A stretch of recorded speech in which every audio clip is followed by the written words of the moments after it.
So today I am doing a video just responding to a comment that I've had on one of my videos just recently.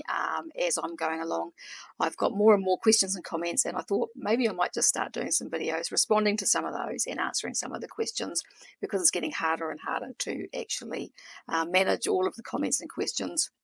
So that's what I am doing today.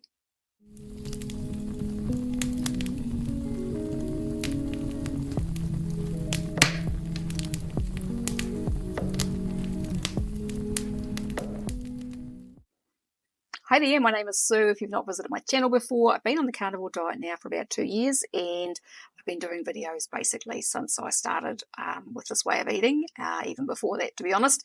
And so I've got a lot of people that are watching my videos and asking questions and comments. It's getting really hard to kind of manage the comments and questions. I've been kind of thinking about that a lot lately. But I thought I might start grabbing some screenshots of the occasional ones and doing some videos to respond to them or to answer them. So that's what I'm doing today.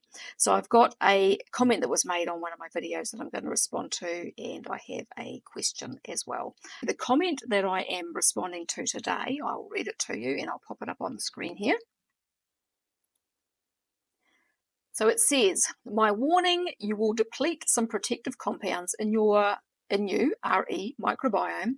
You need variety. Fibers do have a protective function. Keep it diverse. Keep drinking coffee. Interesting advice. Some fruit. Eat some cocoa powder, but also some whole grains and prebiotic fiber in beans or potatoes. If you can, please use Greek yogurt, milk, raw, etc. I learned this the hard way and now know the risks. Please avoid nitrates. It might seem that you are doing well, but losing the protection and having a weak moment can undo everything. All right, so my response to this is that no one really knows very much about our microbiome. Even the most well-versed scientists that are studying this stuff know this much.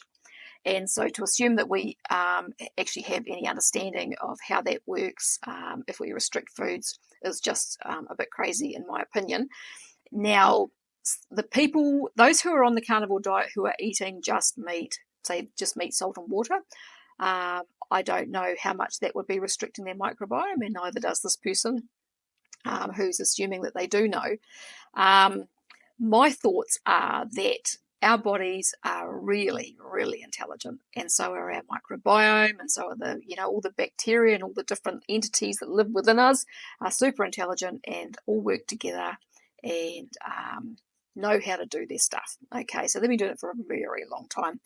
And, if I think back to our ancestors, for example, there would have been areas in the world where people really didn't have access to plants. Very rarely. I mean, Dr. Chafee has talked about this a lot, the Inuit and some of the people that lived in these icy regions and through the Ice Age and that sort of thing. My thoughts with that are that those people actually generally consume the chyme out of the animals of the stomachs of the animals that they hunted. So they would be getting some partially digested plant material a lot of the time. The Inuit, if they were eating predominantly fish and seals and that sort of thing, that would be a little bit different, but they did actually eat reindeer as well, from my understanding. But I'm sure that there are people around the world that really didn't have much access to plants for long periods of time. Now, so if they were eating, just meat or just fish or whatever, and fat, then eventually when there was some kind of plant there that they could eat, do you think that their microbiome, that our bodies, the way our bodies are created, that it would be created to not be able to handle that? That this isn't how we've survived for, however long we've been on this planet. My thoughts are that our bodies, there is an innate intelligence within our structure that allows for those sorts of things. But, nobody really has that knowledge to understand what's going on with our microbiome when we change our diets in any kind of really definitive way.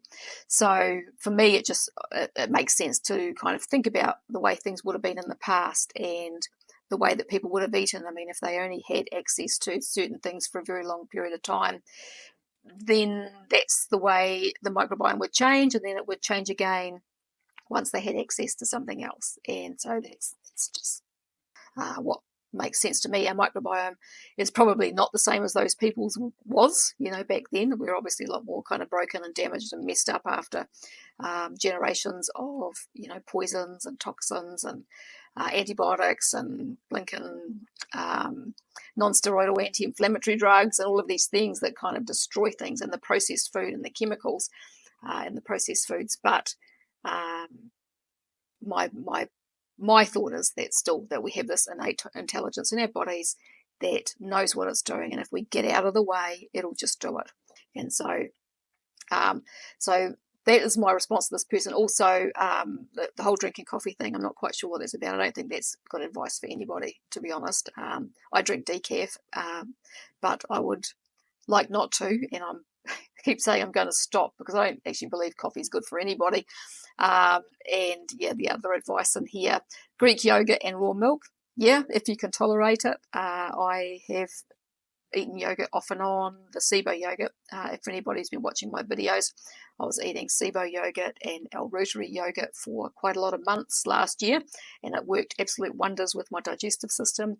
And raw milk I do buy off and on as well. I'm not having it at the moment. I'm off it again, but I'll start having it again probably eventually as well. I'm just off it because I'm not sure whether it's hindering my weight loss or not, so I thought I would stop having that.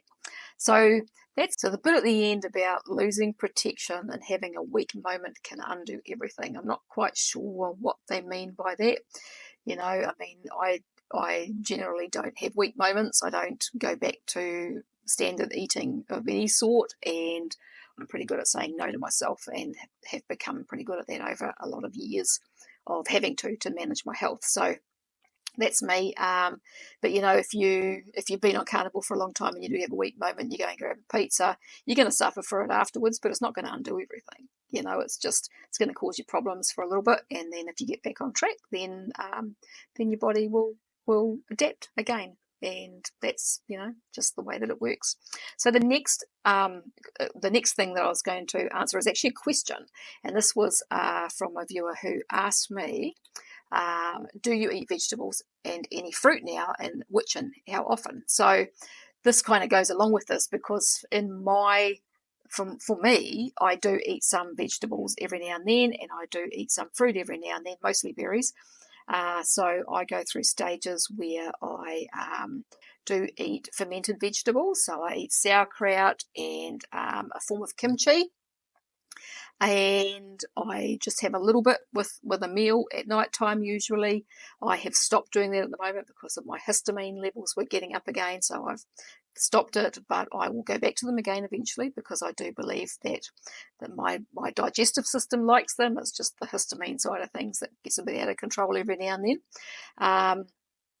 And berries, I have eaten blueberries mostly, off and on through my whole carnivore journey, because early in the piece I was finding that they helped with my gut issues that I was having, and I do like them. That's another reason for eating them. And sometimes I'll have some other berries, usually boysenberries, occasionally strawberries, because they're low carb. And occasionally I've had some other fruits since I've been on here. So at the moment here in New Zealand, we've got feijoas in season, and I absolutely adore feijoas. We had a feijoa tree at the last house we were in, so I did have some of those last winter, and I've had them maybe once or twice this year. Once, I think. Very occasionally I'll have, I'll make a fruit salad. If my son and my daughter-in-law come around for dinner, I'll make some fruit salad and we'll have that in cream, with some berries and whatever is around, and or just berries and cream even, and I'll have that, but then I won't have anything again for weeks or months. It just depends. I'm not super anal about this, but my day-to-day is a pretty strict carnivore diet. And those are just little treats here and there, and they don't send me off track or cause me any problems, really. So that's just what I do. So I think that my approach to this way of eating is pretty balanced. That's what I feel. I'm in it for my health, and I'm now trying to get some weight off, which is part of my health journey. And being able to allow myself something like that, every couple of months or however long it ends up being, I think is pretty balanced. It's just, if you are, one of the benefits to doing that is it lets you experience how those foods affect you. And so for me, I don't think I have any issue with berries, and they don't seem to cause me any problems. Some of the other fruit may do. Not sure whether they affect me or not. I can't actually remember, to be honest. But it just kind of lets you see how these foods affect your body. And when you're eating a mostly carnivore diet most of the time, and then try something else, then it's a learning experience. It's I mentioned in a video just a little while ago. I was talking about Michaela Peterson. So she eats just red meat, salt and water, because that's all she can eat. And every time she tries to reintroduce something, it makes her sick. Now, is that because her microbiome's damaged? Her microbiome was obviously already damaged with everything she already had going on. So, I questioned in that video whether she's actually healing or whether she's just suppressing her symptoms, and I don't know the answer to that, and I don't think anybody really does. But it's the being reasonably strict, and then trying different things does let you know where your body's at, and that's my whole point. And I'm not in this way of eating to be part of a cult or a religion. I'm in this way of eating for my health and my body, and because it makes me feel really good, and my health is improving massively, and so that's why I'm here and sharing what I'm doing, because I think that it has a lot to offer for a lot of people, because when I see the results that people get with carnivore, it's just amazing. And so, yeah, so if you have any comments or questions about what I've spoken about today, pop them below, and I will get to them as soon as I can. And make sure to subscribe if you like this video, and make sure to like and share if you feel so inclined, because that helps my channel. And I thank you very much for watching and listening today, and I will talk to you again another day. Goodbye for now.